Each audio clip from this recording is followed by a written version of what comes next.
জোয়ার দিনও টিবরাতে মান দামান খবরতে সেটাই নাইন গে সরেন সিপাही सियालदा स्टेशन सर बिग बाजार सामांग रे नो मन लॉकडाउन नो फॉर वैक्सीनेशन और हो आइमा कथा को मेन सदर के को आजमाबन কর্মচারীদের হাজার হাজার কর্মচারীদের চাকরি 1 অক্টোবর যদি ভ্যাকসিন ক্লিয়ার না হয় তাহলে চাকরি চলে যাবে। ডেসান্টিস কি করেছেন? গত বৃহস্পতিবার একটি আইন জারি করেছেন এবং সেই আইনে পরিষ্কার বলেছেন যে এই সব কাউন্টির প্রতি নাগরিক প্রতি $5,000 জরিমানা দিতে হবে। যারা কর্মচারী যারা রয়েছেন তত সংখ্যা কর্মচারী যত রয়েছে তাদেরকে ভ্যাকসিন ম্যান্ডেট যখন দেওয়া হচ্ছে তাদেরকে কর্তৃপক্ষকে সিটি কাউন্সিলকে কাউন্টি কাউন্সিলকে অথরিটিকে জরিমানা দিতে হবে গভর্নরের অফিসে।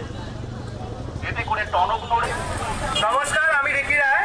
আজকে আমি শিয়ালদা এসেছি। আজকে প্রবলেমটা হচ্ছে যে আমিও শিক্ষকতার সঙ্গে যুক্ত। আমার শিক্ষাটা হলো স্পিরিচুয়াল হিলিং থেরাপিস্ট হিসেবে। কিন্তু আজকে এই অবস্থার জন্য ভারতবর্ষের দায়ী কিন্তু আমরাই, আর বিশেষ করে আমাদের ধনী বর্গ এবং মধ্যবিত্ত বর্গ। কারণ আজকে যে লকডাউন করার সাহস পাচ্ছে, আজকে যে সমস্ত জিনিস বন্ধ করে দেবার সাহস পাচ্ছে আমাদের গরিবেরা, ভারতবর্ষের গরিবেরা কিন্তু একসময় ব্রিটিশ শাসনও ছিনিয়ে নিতে পেরেছিল এবং তারা বিদ্রোহী, তারা সময় সময় প্রমাণ করেছে। কিন্তু আমরা মধ্যবিত্তরা, আমরা বড়লোকেরা তাদের খাইয়ে তাদের সস্তার খাবারের প্রতি মনোযোগ বসিয়ে দিয়ে আমরা কিন্তু তাদের বিদ্রোহ করার মানসিকতা ছিনিয়ে নিয়েছি, আমরা ধ্বংস করে দিচ্ছি তাদের। আর এবার আমাদের ধ্বংস হবার পালা। আমরা ছোটবেলায় প্রথমেই পড়ি যে সমাজ বন্ধু কাকে বলে। সমাজ বন্ধুতে সবার উপরে রাখা হয় একজন শিক্ষককে, বাবা মায়ের পরে। কিন্তু আজ সেই শিক্ষক জাতি সব থেকে নরকীয় একটা মানসিকতার শিকার। এই শিক্ষক জাতিকে আগামী ইতিহাস মনে রাখবে, প্রজন্ম পরে বলবে একটা অসভ্য বর্বর জাতীয় ছিল মানুষের মধ্যে, সেটা হলো শিক্ষক জাতি।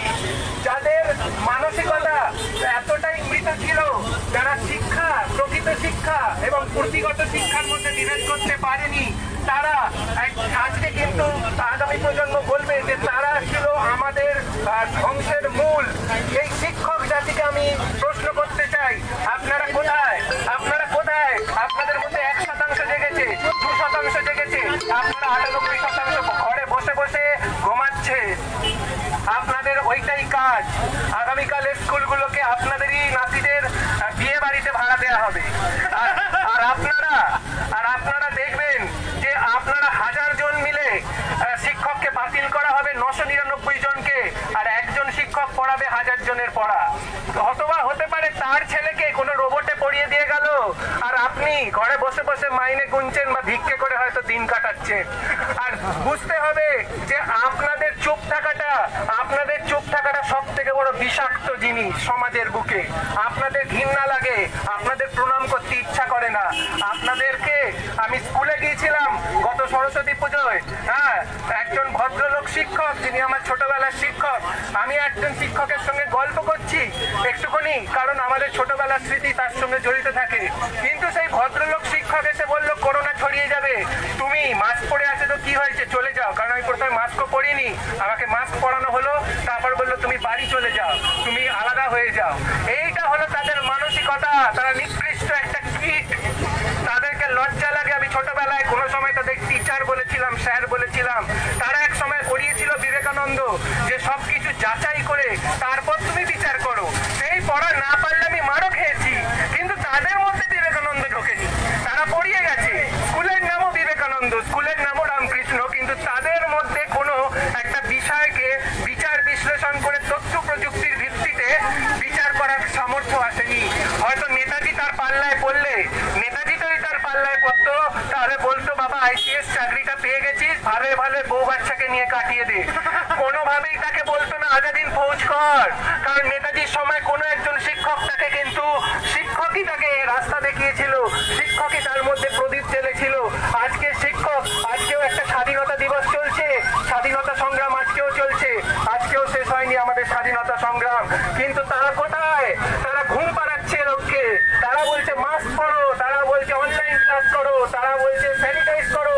তাদের বাচ্চাগুলো চোখে দুটো হরলিক্সের কাঁচের মতো শিশির মতো চশমা ছোটবেলা থেকে, নাকে দুটো